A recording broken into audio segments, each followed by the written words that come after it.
Do you know what? In hindsight, I think you will find that it should really have been 3 parters put into 2 or 1.5, because a lot of padding this week, a lot of padding last week. I thought it was alright. I thought it started off pretty well and then kind of like fizzled out to nothing. I was a bit disappointed, to be honest. There's a thing with this 3-parter where it's always built up quite well, but this time it always goes downhill kind of about halfway. Yeah. It sort of builds up really well and then can't deliver on that. That's what happened this time again. I quite liked this week's episode. I know not everybody did, but it wasn't as good as some of the other more recent ones. We built up a really suspenseful big world, kind of like a 1984 world that we had, with all these like thought police-styled vans out there. And even the Doctor going along indoctrinated within it, but then it's all a ruse and it goes a bit downhill from that.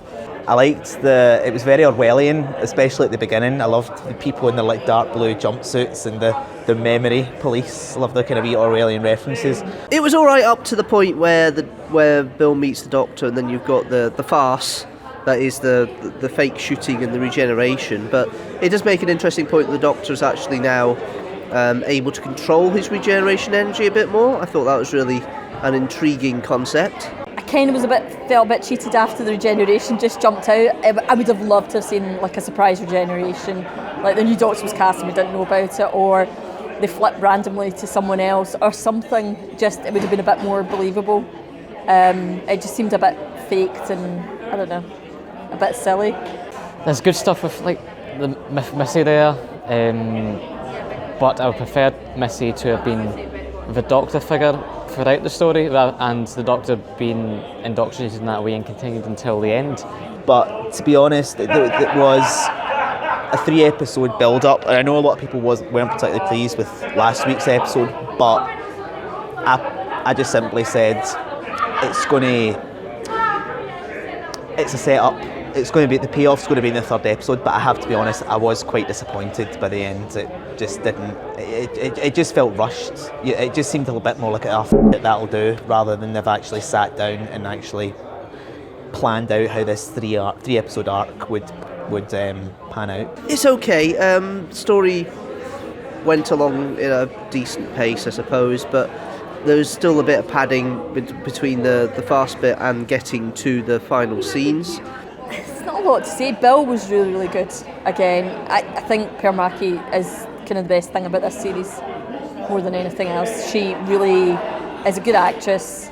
Liking Nardole, still liking the kind of wee asides and stuff like that. You know, the whole, what's in the noise of it. You know, the question she asked him to check whether he was really who he said he was and stuff like that. It was quite a rushed ending. They did this thing again, which Moffat loves, of the power of love will defeat us all. And it's a villain we've had for 3 episodes, which you think would be harder to defeat, but it was not. It's like 5-minute skirmish of basically the plan the Doctor had in the Web of Fear, except done successfully, except it doesn't work. All in all, it was an alright episode. It wasn't brilliant, but it was solid. It was okay. There's some okay stuff with Missy. Well, it seems to be developing throughout the whole series, but otherwise, yeah, monks were a bit meh. The build-up didn't get to anything. I'm just hoping next week's is actually an okay 1-parter instead of... That's the best sort of experience we've had this series with 1-parters. It's not the worst I've seen, but it's certainly nowhere near the best. It's just a bit disappointing that this series started off so strongly. It started off really, really strong. There was not a single episode that people were disappointed by. Extremists came along. I could understand why people were a bit kind of iffy about it, because it just seemed like a bit of a fuck you to the audience. I know I'm swearing, I do apologise, to the audience by saying, it was all made up. It was all a simulation. Second one again, but I thought the big payoff would be in the last one. I said first 25 minutes fine, and then the rest I was actually really disappointed in. It's kind of forgettable, I think. The whole idea the monks could be broken by mind control. It's an interesting idea. Love will save us all. Yeah. I don't think this episode's going to be very high in people's imaginations going forward. I think you're going to have quite a time of it in regards to people remembering what this is all about. It is quite like the monks were at the end of the story, quite forgettable.